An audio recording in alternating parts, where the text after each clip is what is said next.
Well, now we're going to offer some opinions on NBC News firing their diversity employees. Uh, this is something that I guess we knew was coming with a lot of the corporate mergers and the takeovers and FCC approvals and all that sort of stuff that's been taking place. You kind of get a sense that um, I don't know. Once upon a time, there was this narrative that was used by the right, the political right in this country, that suggested that the media was liberal, had a liberal bias to it. There was the term liberal media that was used very, very often.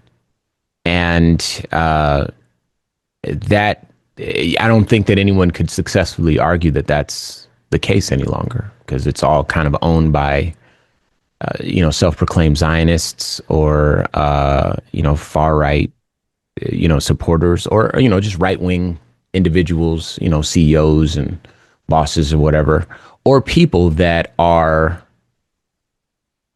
I was reading a story about the CEO of Comcast, which is the parent company of NBC, funnily enough. But I was reading a story, and I remember Q and I were talking about this, but CEO of Comcast, we were looking to see, okay, so where is this person's political affiliations? Just so we understand who is behind the curtain, encouraging employees subtly or overtly to, do a certain song and dance, if indeed that's the case. You know what I mean? These things, they might become important. And I looked it up, and it turns out that the CEO of Comcast is well known for supporting both political parties. And Q told me something, and I thought it was like, it's just like a light bulb went off when he said it. I'm like, oh, you're right. But he was telling me, he's like, that shows you just how comfortable it must be to be a rich white man in the United States of America. Now jump in, Q, if I'm misrepresenting or mischaracterizing what it was you were saying, but effectually what I thought you were saying was that regardless of which political party controls the levers of government and the political direction of this country, rich white men stand to benefit. And this example shows that reality. How is it that a person can donate to both parties like either one is the same as the other? Whereas people like us and many people, particularly marginalized people, historically marginalized people in this country, have had to cling to the Democratic Party, not because they're the be all and end all, but because in most instances they're simply not the right wing party. And I don't want to, I don't want to do too deep a dive here, but that's effectually what you were trying to say, right? Well, we tried to communicate this particular point of view during the election, where we heard, tons of influential, and this is the part that made it hurt so bad, influential Black people with large platforms saying, both parties are the same. Neither are going to do anything for us. Yeah. And if you stop right there, you're right.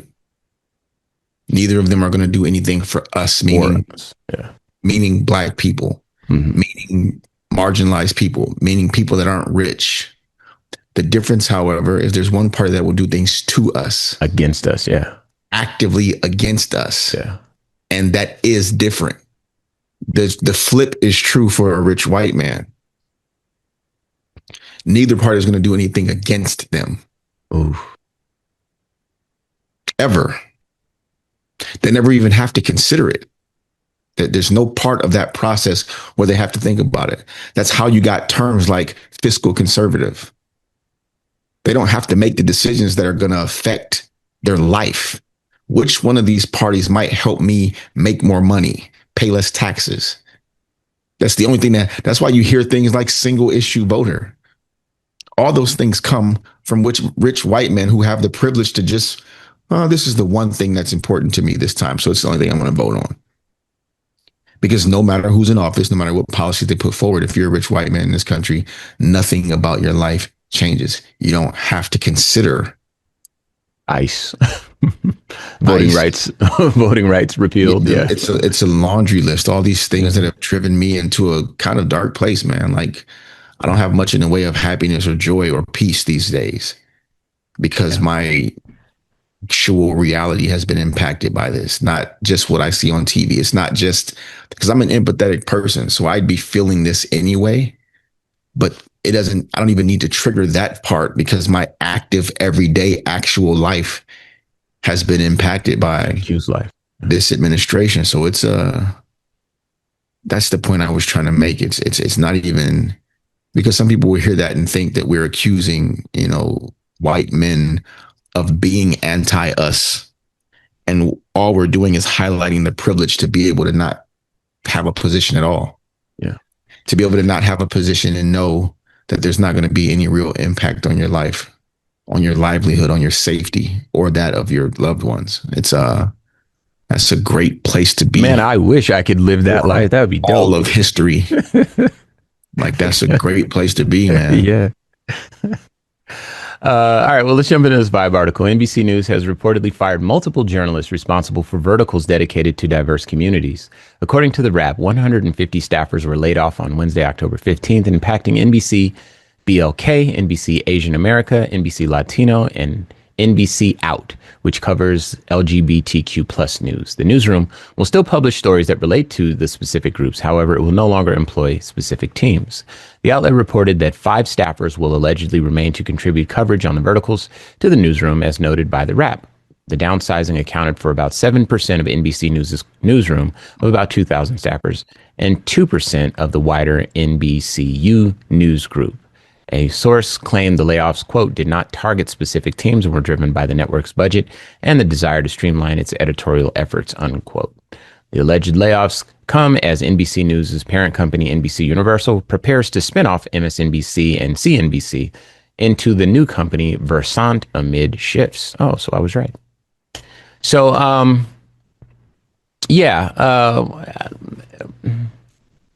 once upon a time,